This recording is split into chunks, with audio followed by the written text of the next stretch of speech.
Olá, seja bem-vindo ao nosso quinto módulo do curso Realizadores, a arte de encontrar saídas. Esta é uma das mais instigantes aulas e eu pretendo ajudar bastante você falando de uma coisa muito interessante: como os teus pensamentos podem estar limitando você através das suas crenças, dos seus valores, e como nós podemos fazer para te libertar disso.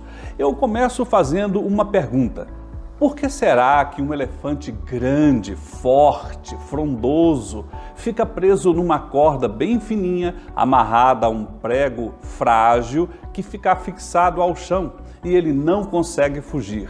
Isso acontece porque aquele elefante está preso nas suas crenças e isso é construído com aquele elefante. Quando ele é pequeno, é amarrado nele uma corrente bem forte que é afixado num local realmente meio intransponível.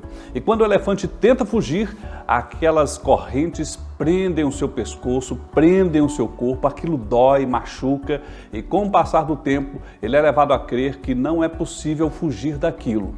Nós também somos assim. Estamos sendo condicionados em grande medida a fracassar na vida. Então, o objetivo desta aula é demonstrar para você que você pode ser muito mais do que você é, caso você consiga identificar aquilo que está causando isso em você e tratar as suas próprias crenças que te limitam. E claro, nós temos um segundo objetivo, que é ensinar para você um método simples, transformador, fácil de aplicar, que você consiga aplicar na sua vida e transformar a sua realidade. É claro que a estrutura dessa aula segue aquilo que é o padrão. Primeiro nós vamos falar sobre o conceito central desta aula. Vamos fazer 5 perguntas norteadoras para você. Eu vou falar das possibilidades médias de superação que vão sendo tentados ao longo da história para resolver este problema. Vou apresentar o esquema resolutivo geral, sintético, e vamos concluir. E claro, no meio disso, muitos exercícios. Então, seja bem-vindo a essa aula e nós já vamos começar. Vamos lá?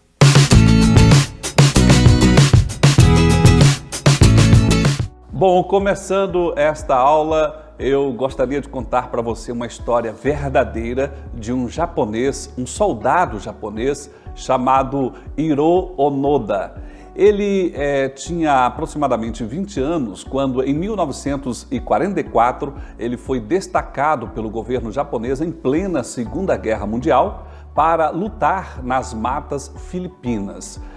E o seu comandante disse a ele: olha, você vai fazer parte de um grupo de guerrilha e o seu objetivo é não morrer, você e os seus colegas. Não morra, sobreviva, lute, mas não morra. E então, no ano seguinte, enquanto ele estava embrenhado nas matas das Filipinas, a guerra acabou e os exércitos japoneses foram desmobilizados, mas Onoda não sabia que a guerra tinha acabado. E ele continuou a sua luta. Durante muitos anos, ele foi continuando com a sua luta.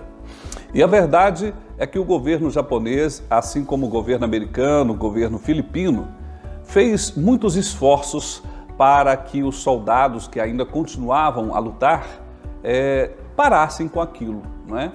E praticamente todos foram parando.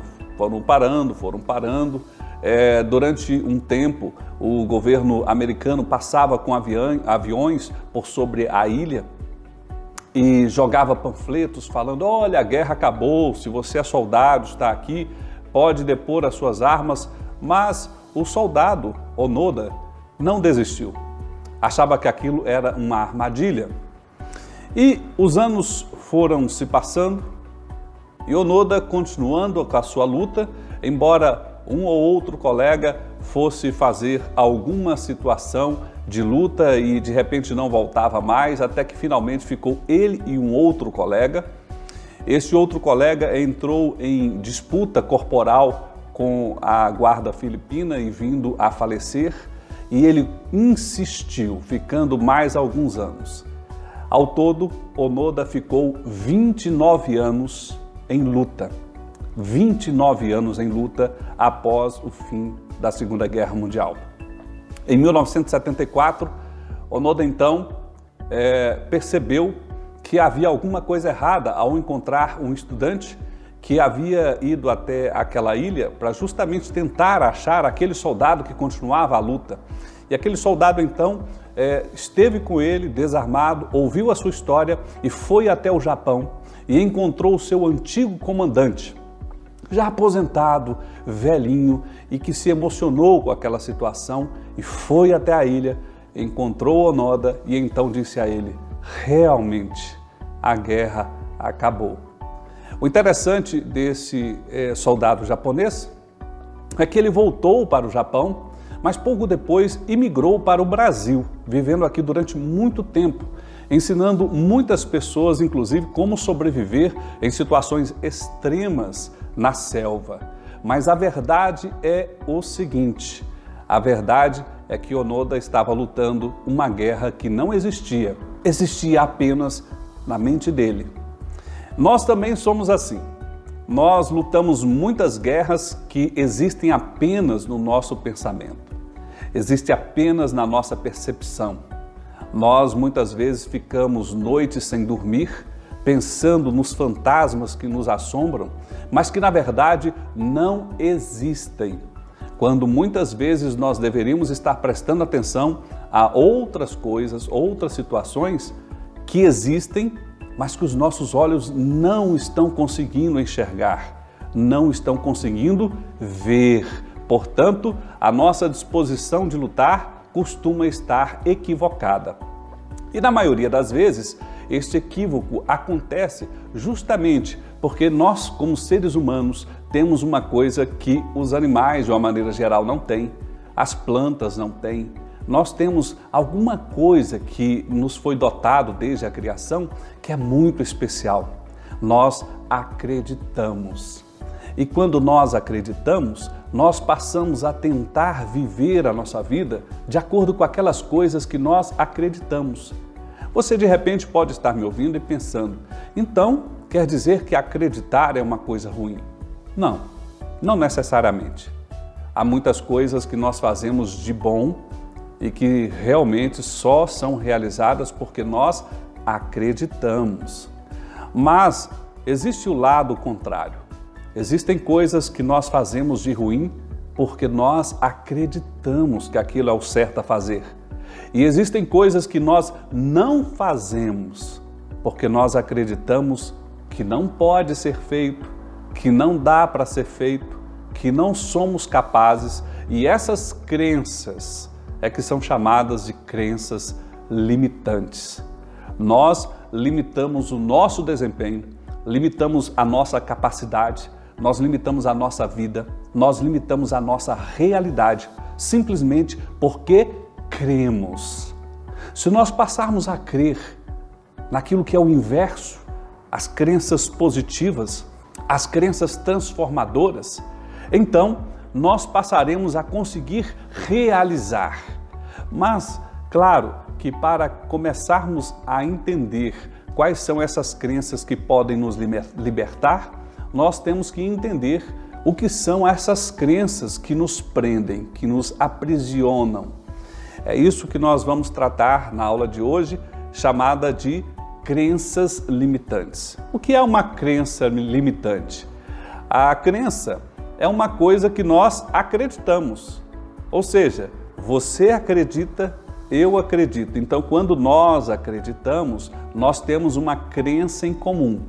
Quando você acredita, a crença é sua. Mas, quando nós temos uma crença que limita o nosso desempenho, que limita a nossa capacidade, que limita os nossos sonhos, que limita a nossa condição de realizar, então nós temos uma crença limitante e isto nos afeta profundamente e você precisa aprender a tratar disso. Essas crenças são criadas a partir de situações aparentemente normais, como por exemplo as nossas experiências de vida, a nossa história, Muitas vezes a nossa mente não é treinada para ter uma lógica que seja assertiva, como nós já tratamos em aulas anteriores. É o que nós chamamos de lógica equivocada, uma forma de raciocínio que não está de acordo com a realidade. Muitas vezes nós somos treinados ou vamos nos adaptando à vida de maneira que nós começamos a dar desculpas para as realidades. Estamos sofrendo e a gente arruma desculpa. Não, estamos sofrendo por causa disso, é justificável e tudo mais. Pode estar acontecendo porque temos medo. O medo nos trava, o medo nos apavora e, portanto, nos limita em muito sentido. E claro, as pessoas que nos cercam, o que os cientistas chamam de círculo social, as pessoas que nós estamos escolhendo estar ao nosso redor, nos aconselhando, e de repente essas pessoas começam a nos dizer que não pode, que não dá, que não vai ajudar e assim sucessivamente. Por incrível que pareça, a religião também nos cerca muito, nos limita muito.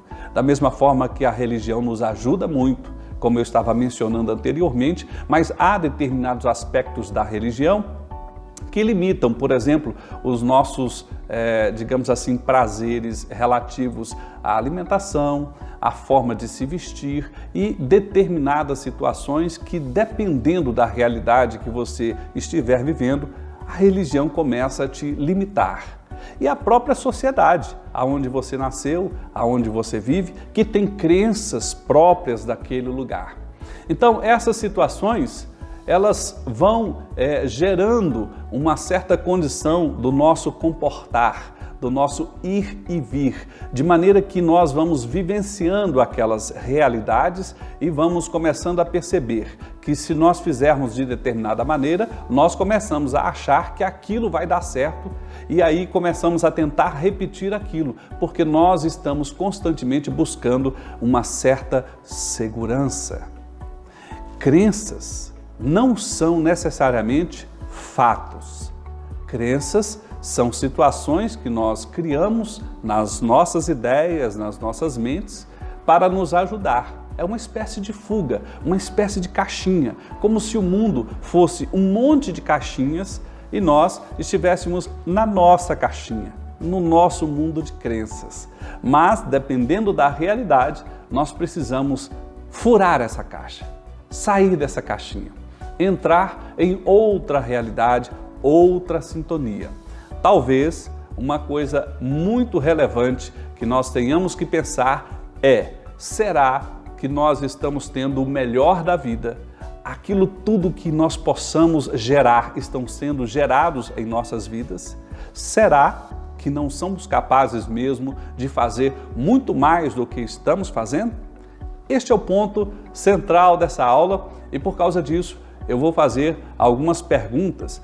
E essas perguntas são baseadas em realidades científicas. Muitos estudiosos já trataram sobre isso, já investigaram pessoas em culturas diferentes, em situações diferentes e de repente agora eu convido você a começar a pensar sobre o que estamos falando e você de repente deveria diminuir um pouco a sua sintonia e começar a pensar sobre como é a sua vida, como é que você faz. E então, diante disso, em que você começa a raciocinar, é como se você estivesse passando assim um filme da sua vida em sua mente, sob os seus olhos, em que você enxerga, e aí então você começa a lembrar desde a sua infância, talvez você já passou da adolescência, então lembrar da adolescência, os momentos da sua vida. Essas perguntas servem justamente para você meditar e você vai entender quando nós começarmos a explicar como isso funciona e começarmos a explicar como você pode fazer para transformar essa sua realidade, você vai entender como essas perguntas são importantes. E a primeira pergunta que eu gostaria de fazer para você é a seguinte: você se preocupa muito com o que os outros pensam? Me diz, quando você vai fazer alguma coisa, você fica pensando no que a outra pessoa vai falar, vai pensar de você ou vai pensar sobre a sua realidade? Você dá muito valor àquilo que as pessoas pensam? Isso pode te limitar. Pergunta número 2. Você se cobra muito em busca de perfeição? Ou seja, você é uma pessoa insatisfeita com as coisas que você faz, com a forma com que você faz, com a intensidade que você faz, de maneira que você olha para situações e você acha que sempre está imperfeito, poderia ser mais, você se cobra neste nível e muitas vezes cobrando tanto que chega a doer ou a adoecer a sua alma ou até mesmo o seu corpo? Próxima pergunta. Existe alguém em quem você é capaz de confiar a sua vida? Aliás, pode ser que não seja uma pessoa, talvez existam 2 ou 3, talvez exista um grupo de pessoas que você sente que poderia confiar a sua vida, confiar os teus sonhos, confiar os teus propósitos, confiar os teus segredos. Você se sente assim? Mais uma outra pergunta. Há alguém que promove em você uma sensação de proteção, de cuidado? É interessante notar que muitas vezes nós temos esse desejo, Essa vontade de colocar a nossa cabecinha no ombro de alguém, porque esse alguém transmite em nós essa sensação, confiança, zelo, carinho, disposição de nos ajudar. Será que existe alguém assim na sua vida?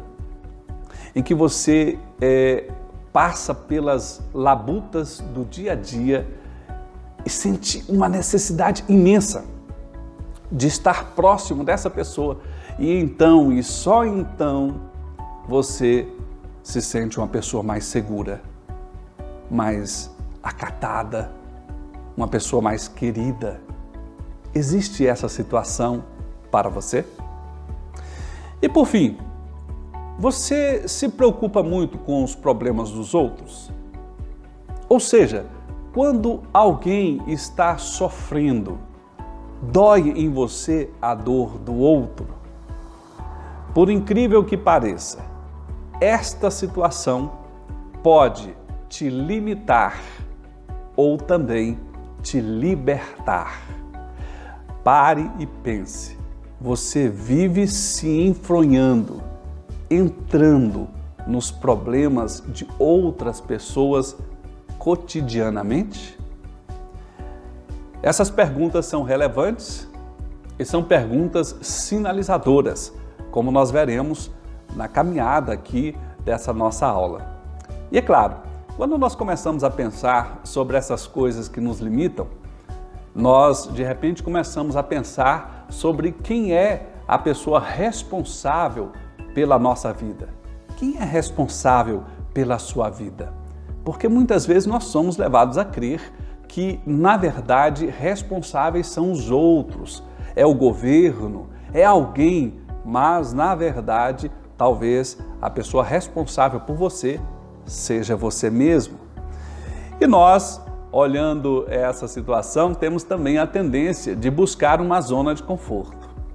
Conta-se que havia um sábio numa grande montanha bem alta e as pessoas subiam aquela montanha para estar com o sábio. E um desses discípulos estava ali constantemente questionando o sábio qual era a grande verdade libertadora da vida. O sábio normalmente é aquela pessoa que fala muito menos e ouve muito mais. Ele ouvia a pergunta, mas não respondia. E aquele seu aluno, seu discípulo, ficava se questionando, afinal de contas, aonde está essa situação? A situação que liberta o ser humano, que liberta para as possibilidades de realização. Um dia o sábio acordou bem cedo, e chamou o seu discípulo para descer a montanha. E lá de cima, o sábio dizia: "O que você vê lá embaixo, meu discípulo?" E então ele respondeu: "Olha, lá embaixo parece que tem um lago, parece que tem, acho que uma floresta", olhando assim distante, né? E quanto mais ele descia, mais o sábio perguntava, e então o discípulo dizia: "Bom, parece que tem umas vacas, uma fazenda, um sítio, parece que tem..." Ou seja, quanto mais próximo, mais nítido ficava a situação.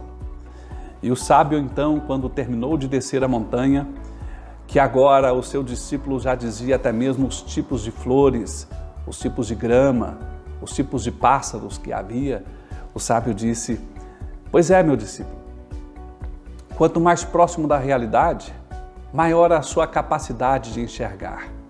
Mas existem coisas que nós vemos, mas não enxergamos.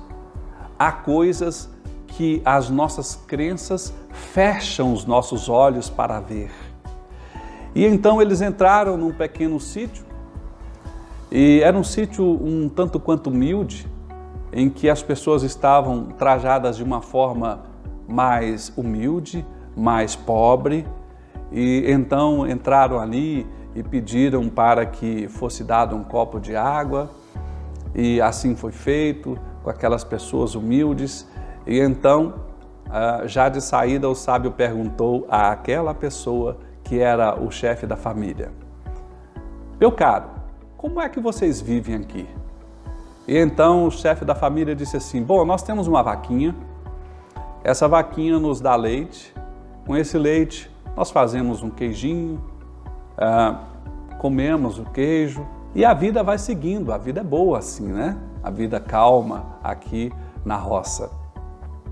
Eles se despediram e na saída do sítio havia um precipício onde estava a vaquinha, e o sábio disse para o seu discípulo: "Agora que eles não estão olhando, empurre a vaquinha para o precipício e deixe a vaquinha morrer." Então o discípulo, muito preocupado com aquela situação, afinal de contas eles viviam da vaquinha, mas o sábio dizia: "Empurre a vaquinha." E então assim ele fez, empurrou a vaquinha, ficou muito doído em seu coração, foram embora, e aquele discípulo pensando: "Puxa vida, como é que eles vão viver agora?" Os anos se passaram, o discípulo desceu da montanha, não estava mais com o sábio, e a sua primeira ação foi voltar até o sítio. Mas para sua surpresa, o sítio estava muito diferente. Agora tinha uma porteira bela, bem pujante. Aquele barraco onde eles estavam anteriormente, alguns anos antes, já não existia, agora era uma mansão, alguns carros muito caros estavam à porta. Então ele entrou novamente e pensando: quem é que mora aqui agora? Será que venderam? E de repente ele encontrou as mesmas pessoas e perguntou: "Eu estive aqui alguns anos atrás, tomei água e agora eu gostaria de perguntar o que aconteceu. Afinal de contas, essa transformação toda." E o chefe da família começou a responder: "Bom, nós tínhamos uma vaquinha, vivíamos dela, a vida era boa, mas a vaquinha caiu no precipício, morreu, e nós tivemos que arrumar alternativas para viver, e começamos a achar muitas alternativas que nós nem imaginávamos ser possíveis de serem realizadas. Nós nem imaginávamos que nós éramos capazes de fazer tudo isso, mas diante do desafio, nós conseguimos transformar a realidade para melhor. Naquele momento que a vaquinha morreu, nós sentimos muita angústia, muita raiva, mas hoje somos gratos, porque a vaquinha morreu. E então, aquilo que nos limitava era a segurança." Então existem realmente muitas coisas que nos limitam, muitas coisas que realmente nos param, e há alguns autores que falam inclusive o seguinte: a inércia da vida precisa ser combatida. Afinal de contas, o risco da vida gera prosperidade, porque as pessoas começam a lutar para mudar a sua realidade e começam a perceber que é possível fazer isso.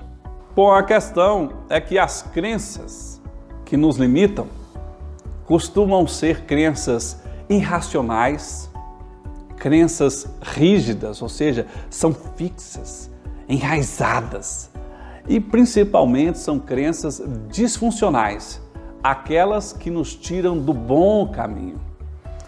Há diversos estudos sobre isso. Eu particularmente gosto muito dos estudos do Dr. Albert Ellis.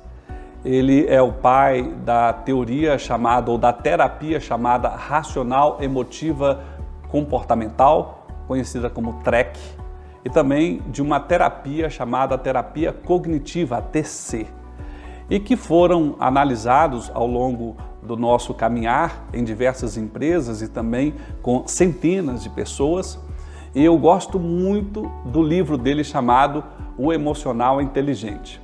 Neste livro, o Dr. Ellis nos conta sobre 12 situações que nos limitam, ou seja, 12 crenças, 12 raios de situações que nós pensamos sobre nós mesmos e que realmente nos trava. Eu preciso explicar essas 12 crenças para você e provavelmente quando eu começar a falar, você vai começar a sentir que muitas delas existem na sua vida. Quando eu li esse livro a primeira vez, eu comecei a perceber que a maior parte dessas situações existiam na minha vida, na minha realidade. E esse exercício de transformação é um exercício seu, você com você. E a primeira coisa que nós fazemos normalmente é identificar as realidades. E é o que eu vou fazer aqui com você. As 12 crenças que limitam, cientificamente identificadas. A primeira crença que limita, ou a ideia que limita, é aquela necessidade extrema que nós sentimos com relação a outros seres humanos, a outras pessoas, que elas nos amem, que elas nos gostem, ou seja, que elas nos aprovem. A aprovação social, uma vontade imensa que a comunidade nos queira bem, uma necessidade muito pungente de que as pessoas batam palma para aquilo que nós estamos fazendo. De maneira que, se nós formos fazer alguma coisa e as pessoas não baterem palma, se as pessoas não falarem assim, parabéns, nós começamos a nos sentir mal, nós começamos a não querer avançar. Pessoas que acreditam que para fazer a sua transformação é necessário que os outros aprovem, normalmente não conseguem se libertar. E por que isso? Porque em grande medida, na maior parte das vezes, pelo menos foi o que eu percebi, as pessoas não necessariamente querem que você seja livre ou sentem alegria com você se libertando, com você sendo uma pessoa melhor, uma pessoa maior. Muitas pessoas sentem alegria justamente no contrário, que você não se dê bem. Então essa situação é extremamente, infelizmente, limitadora. A segunda situação que nos impede de sermos melhores, de sermos mais eficientes ou de realizarmos mais coisa, é a ideia de que nós precisamos ser absolutamente competentes, que nós precisamos ser a pessoa que tenha a maior qualidade, o maior desempenho. Nós começamos com esse tipo de ideia a tentar ser pessoas perfeccionistas. E que nós, com isso, começamos a nos limitar porque sempre nós vamos achar um defeito em alguma coisa, principalmente em nós mesmos. E nós começamos a nos amargurar, a nos combater, a nos, digamos assim, nos afligir. E essa situação, ela é dura, porque a verdade é que na vida não existe perfeição. E se não existe perfeição, certamente você não vai alcançar isso em sua vida. Então você precisa começar a aprender um pouco mais a se perdoar. A terceira situação ou ideia que existe é que realmente há pessoas que acham que sempre haverá uma catástrofe.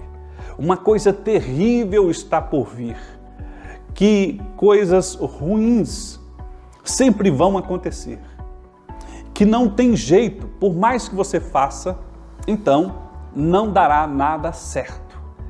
Essa mente catastrófica faz com que essa pessoa fique ruminando, fique pensando o tempo todo: ah, será? Não pode ser tão bom.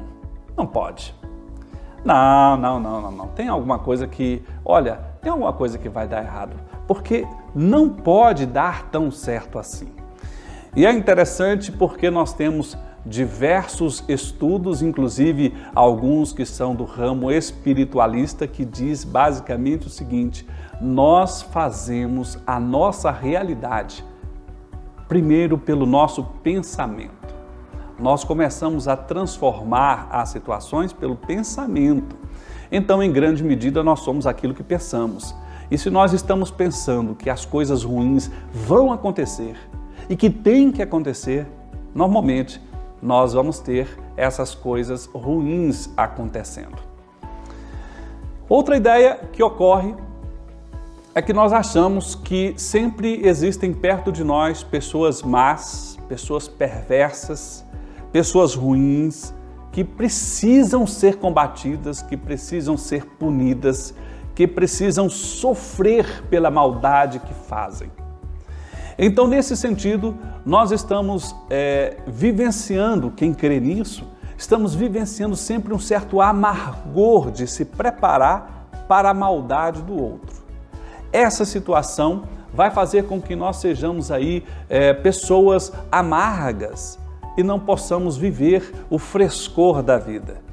Eu não quero dizer com isso que não existam pessoas más.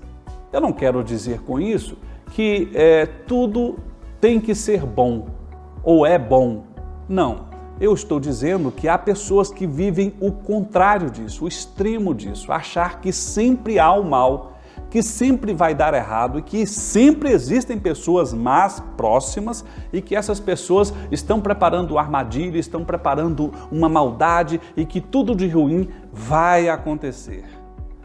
Essa situação faz com que essas pessoas não consigam dormir, não consigam, portanto, viver de uma maneira melhor.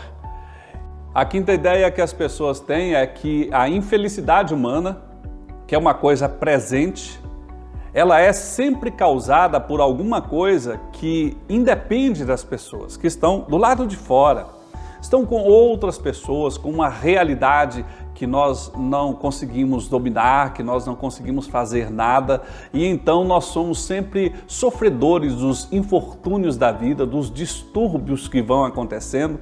Então nós estamos aí meio que assim como geleias, né?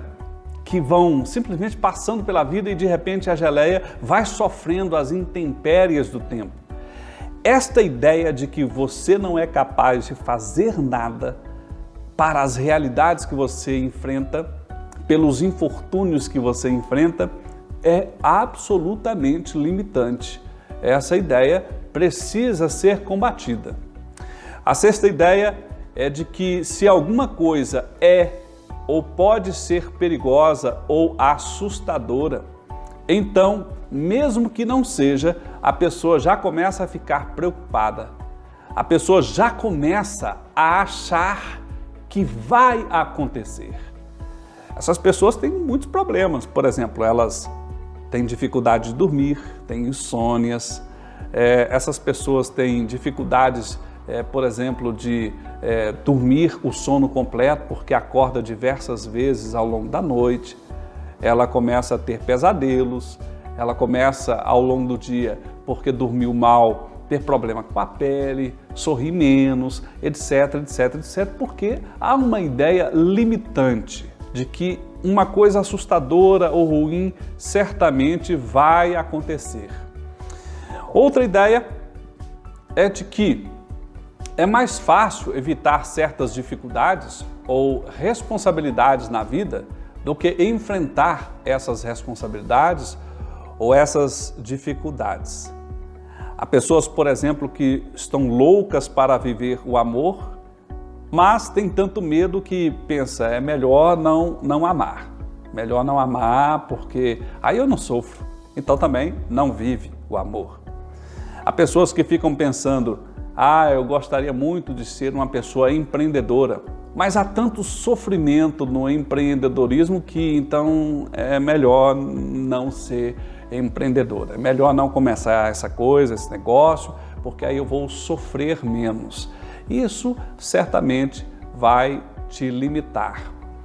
A oitava ideia é de que nós devemos ser dependentes dos outros, de que nós precisamos de alguém mais forte do que nós, porque nós não somos capazes de realizar as coisas, então tem sempre alguém mais capaz do que nós. E nós precisamos ficar à sombra dessas pessoas.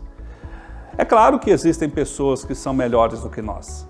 Aqui, ali, acolá, nessa coisa ou naquela outra coisa, ou naquele sentimento ou naquela atitude, certamente, mas isso não quer dizer que você também não seja capaz de treinando, lutando, evoluindo, conseguir chegar lá e fazer o que precisa ser feito. Uma outra ideia é de que uma história passada, ela determina o nosso futuro. Ou seja, se nós sofremos no passado, então sofreremos para sempre. Se nós nascemos de uma família humilde, então teremos que ser humildes para sempre. Se nós, ou seja, um determinismo, uma pessoa que acredita que a vida não muda, que daquele jeito que foi, assim continuará a ser. Esta ideia é basicamente achar que nós não podemos contornar a realidade. A 10ª ideia é de que nós precisamos ficar transtornados pelo sofrimento dos outros. Esse tipo de pessoa fica sempre olhando para a agruda do outro e dói em seu coração. Ou o efeito concreto disso é que estas pessoas ficam entrando na vida dos outros, tentando resolver a vida de todo mundo.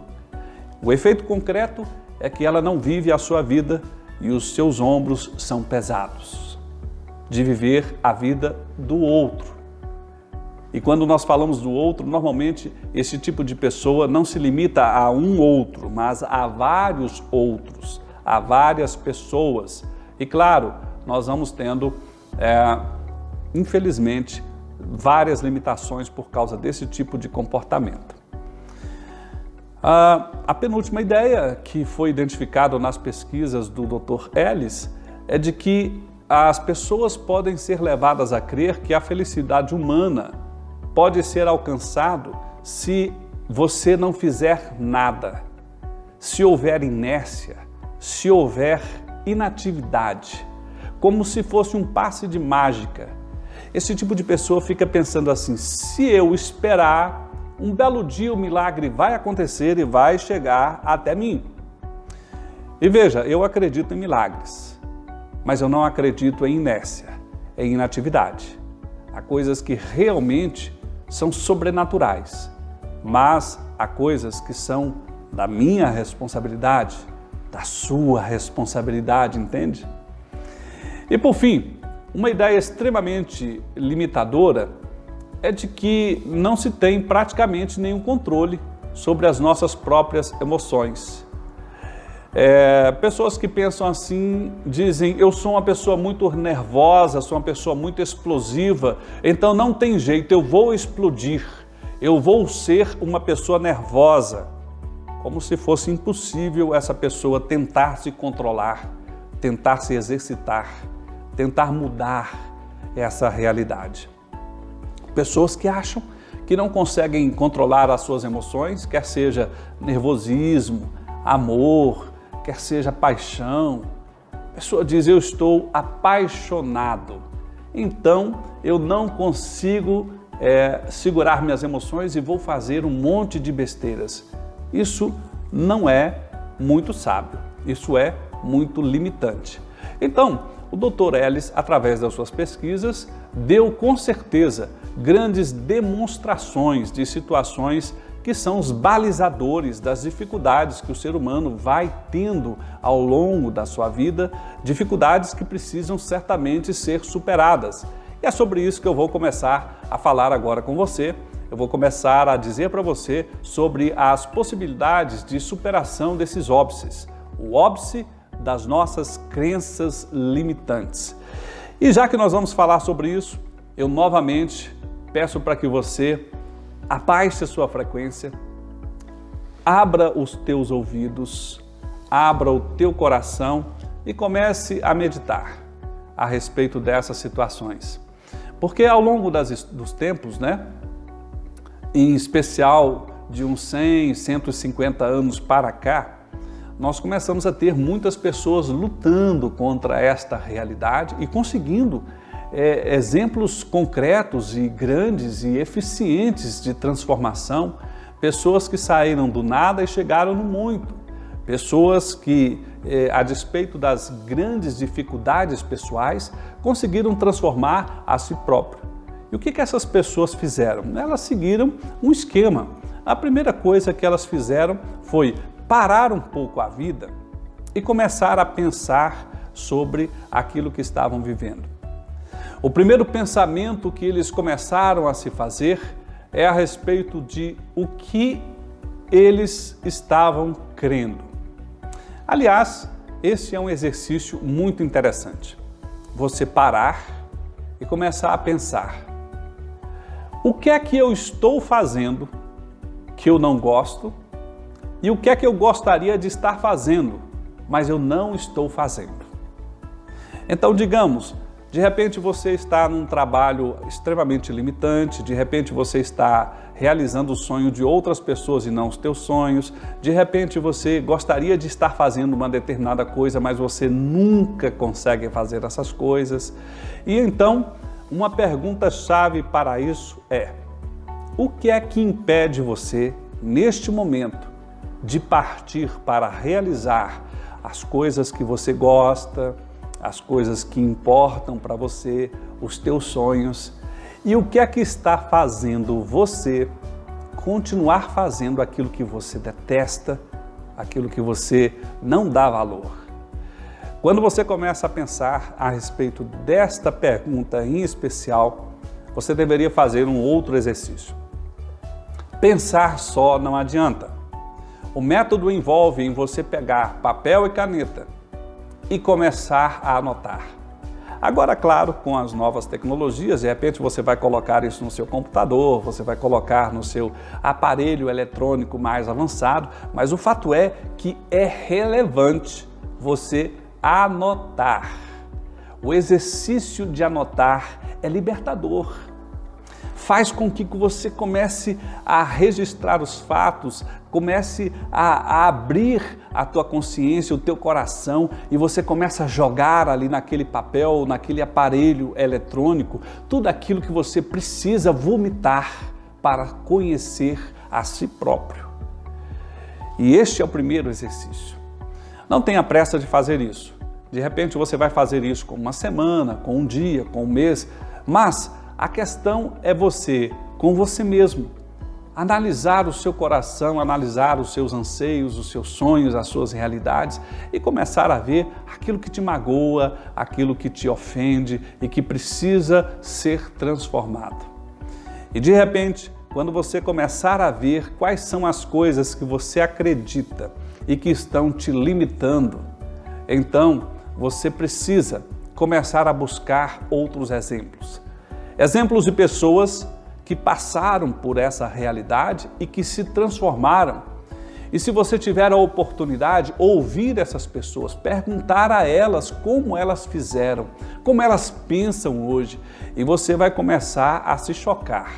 Você vai ver que há pessoas que, para transformar a sua realidade, elas transformaram primeiro as suas crenças. Elas acreditam diferente de você, entende? Elas pensam que é possível aquilo que você acha que não é possível. E elas começaram a falar para si próprias o tanto que aquilo era possível, que de repente aquilo começou a se transformar em realidade. Então, mais do que escrever, você tem que se convencer pela sua busca de outros exemplos, pela sua busca de outras realidades, de que aquilo é possível. Como dizia Jesus, Tudo é possível ao que crê. Você precisa começar a crer que é possível. E quando você começar a reconhecer que a sua crença está te limitando e começar a conhecer outras crenças, você vai começar a perceber aquilo que eu falei no início desta aula. Crença, na maior parte das vezes, não tem a ver com a realidade dos fatos. Embora muitas vezes as próprias crenças são libertadoras, mas na maior parte das vezes as nossas crenças não têm a ver com a realidade dos fatos e nos limita. E por isso você precisa ir para o passo número 3. Você precisa começar a contestar a sua própria crença, os seus próprios valores. Começar a dizer para si próprio: não é possível eu viver desse jeito. Não é possível fazer dessa forma, porque esta forma aqui tem me limitado. Eu preciso entender que se eu for fazer daquela outra forma, pode ser que eu consiga chegar lá. Aliás, eu acredito que eu consigo chegar lá. E quando você começa a se contestar, você começa a travar uma guerra consigo próprio, na sua mente, no seu coração. Você começa a questionar as suas crenças, os seus valores. E existem até algumas perguntas, talvez, que você devesse fazer a si próprio e, fundamentalmente, fazer as perguntas e respondê-las por escrito. Esse exercício de escrever é libertador. É como se fosse vomitar a sua realidade. E as perguntas são as seguintes: essas crenças, e você já listou as crenças, realmente têm fundamento nos fatos? Quais são os fatos que comprovam a crença tal, a crença Y? Fato, realidade. E quando você começa a perceber que você não começa a ver fatos que comprovem, então você começa a mostrar para si próprio de que você precisa mudar, que aquilo é uma bobagem. Número 2, eu sempre pensei dessa forma.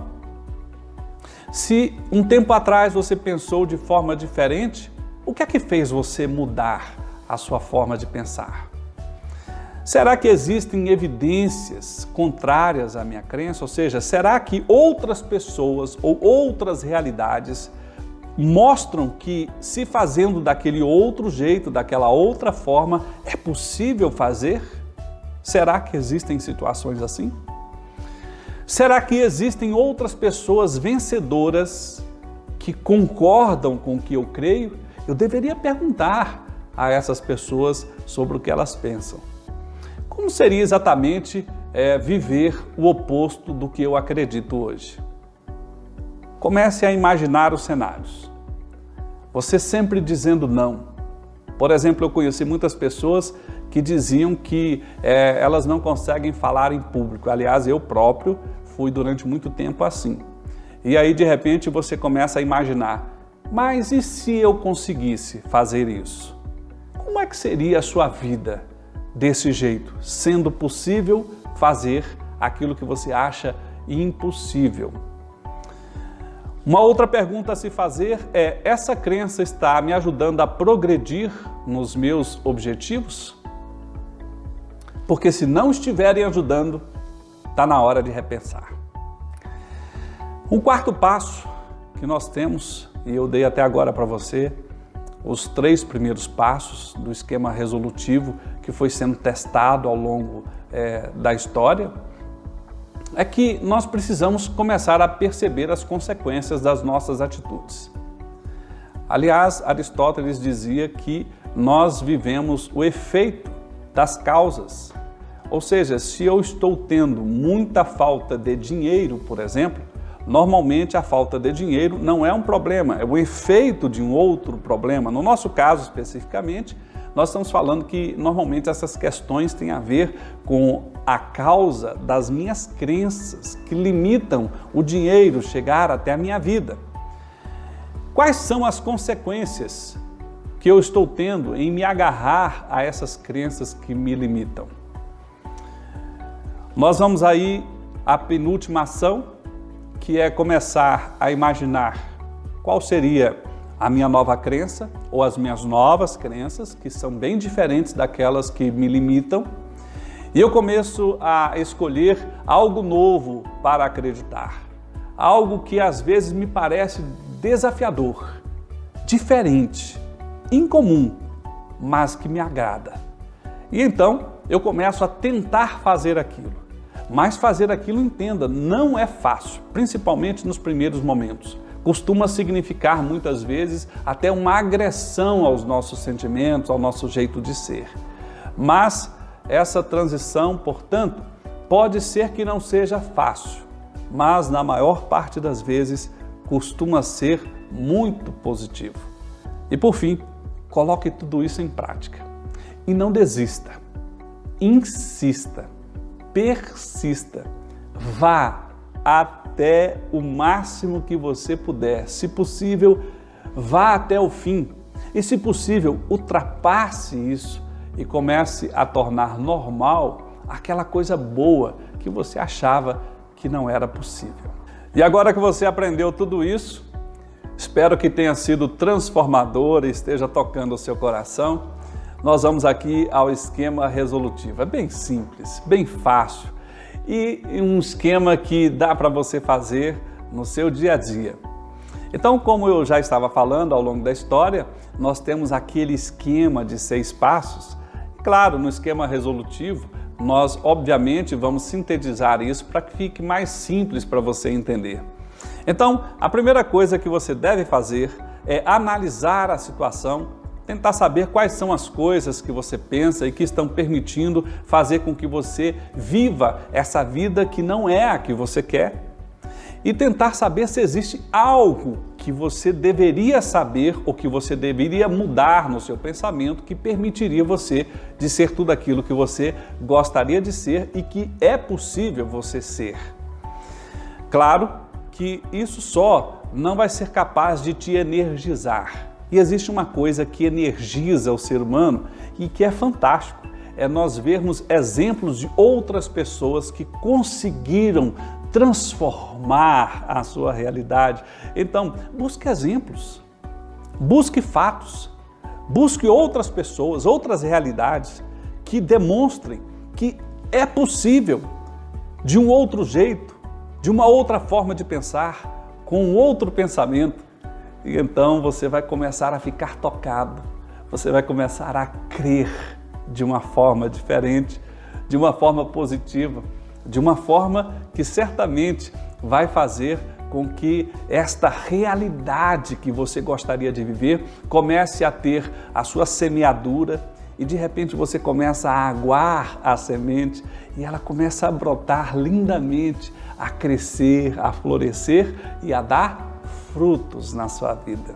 E então, você precisa elaborar um plano de superação, um plano efetivo que consiga fazer com que você comece a trilhar um caminho novo, um caminho transformador. Esse plano não precisa ser uma coisa complicada, precisa ser uma coisa que você consiga perceber que pode executar e que efetivamente vai transformar, vai dar a você crenças diferentes, crenças positivas e que você consiga perceber que isso vai começar a gerar frutos. Uma vez que você tem um plano, você deve fazer um afunilamento. Pondere quais são as 5 questões ou 5 projetos desse plano mais relevantes e faça esses 5 primeiro. Eu sei, talvez você tenha 15 ações, 30 ações que você se propôs, mas é relevante você se concentrar nos 5 mais importantes e só depois que realizar esses 5 é que você vai fazer as outras questões, porque esses 5 costumam ser aquelas questões que vão mais trazer resultados para você. E por fim, vá até o fim, não desista, realize a situação. Bom, espero que tenha sido muito produtivo para você, ou muito produtiva a situação. Eu espero que tenha sido para você, assim como foi para mim, uma situação transformadora. Para mim foi até arrebatadora a situação de descobrir que eu posso mais. E por isso, nós podemos fazer algumas conclusões. E eu tiro muito dessas conclusões para mim.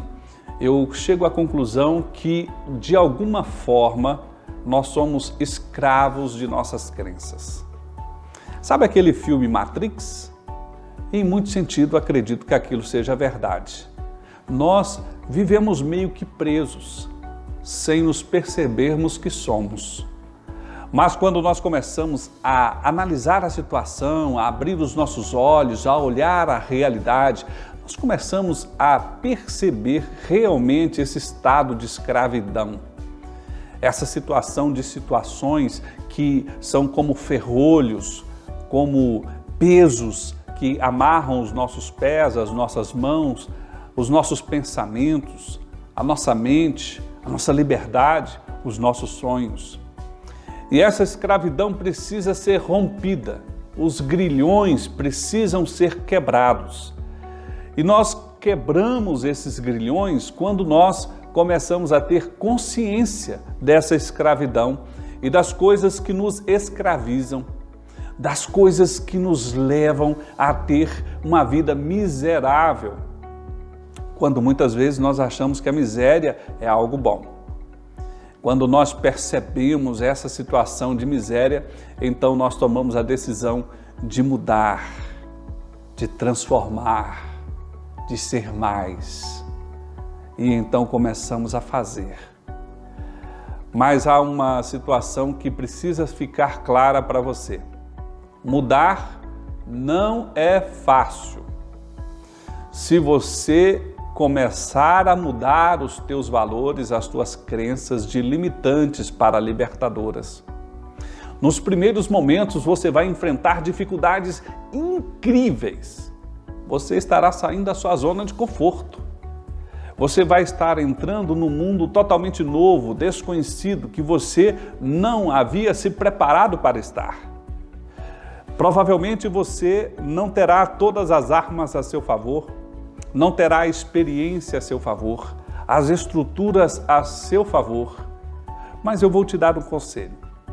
Persista, insista, tente fazer o melhor que você puder. Comece a anotar cada vitória, cada situação. E por fim, uma conclusão relevante. É preciso muita determinação, muito foco para haver transformação.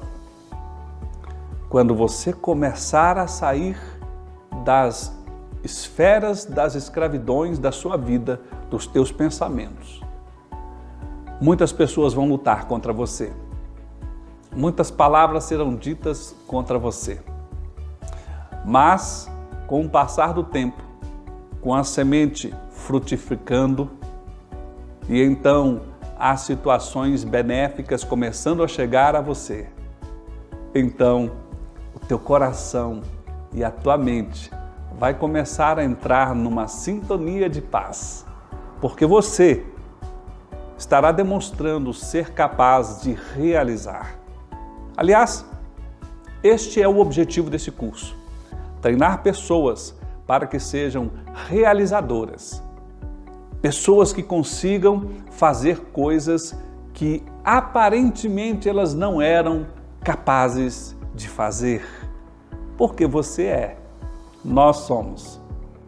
E em breve nós vamos dar mais algumas armas, ensinar mais algumas técnicas, algumas situações que vão turbinar esta tua capacidade de chegar lá. Muito obrigado, até a nossa próxima aula. Faça os exercícios, faça todo o processo do curso, porque aqui nós vamos ser capazes de demonstrar que somos melhores do que entramos, que nós somos capazes de transformar e de realizar.